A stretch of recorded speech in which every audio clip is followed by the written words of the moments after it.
You can tell by looking at the child how they've been treated and how they've been neglected.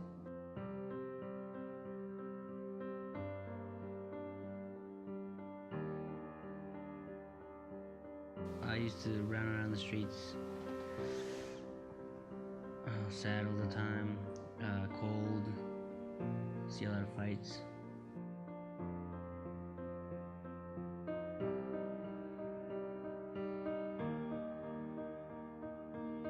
They wouldn't be running home to anybody, you know, they would be running around on the street, you know, trying to stay alive. There's so many children who are abandoned.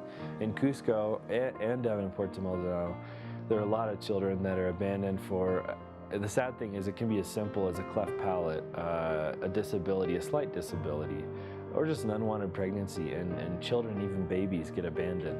There are so many of the kids here that are just in pain because of their family situation. They're just abandoned. After my dad died, my mom took me to the jungle, and I was living with my grandma there. And they came and picked me up.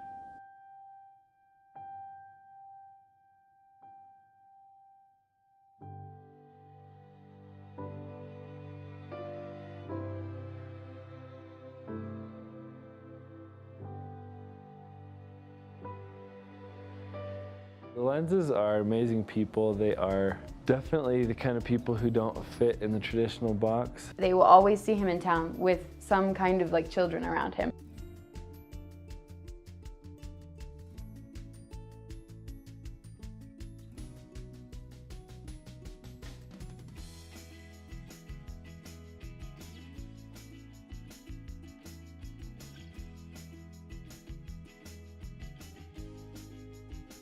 A normal day in El Arca Children's Home always starts off, we wake up at 5 and everybody gets dressed and they rush around and make their beds and get on their uniforms, and then we all ring the bell at 6 and we have a time of just memorizing scripture, and we just talk a little bit about the Bible.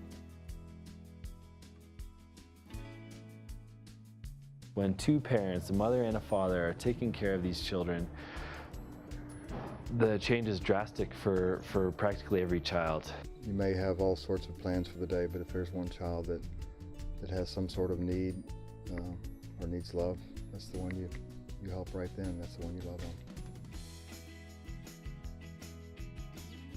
Guys need their dad to teach them how to do stuff. There's so many guys that grow up without their dad there because he goes to work and he provides for his family, but he's not actually there with his kids teaching him stuff. And this is just like the perfect example like of a father to me, like my dad, because he will actually take these guys out and he actually cares about them, and he'll actually teach them physically how to work, and he'll like show them by him working with them.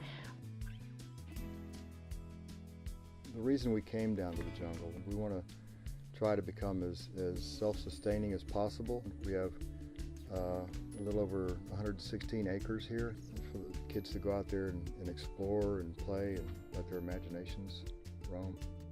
Our goal is to find some house parents, and then gradually my husband and I, Bud and I, can become grandparents.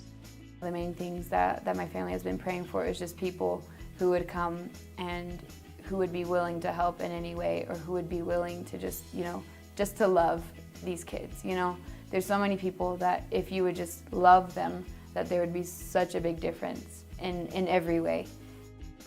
There's so much need, and there's such easy ways to be a part of it. Whether or not you think you have any kind of carpentry ability or handyman abilities, that doesn't matter. You just need to have the willing heart to serve.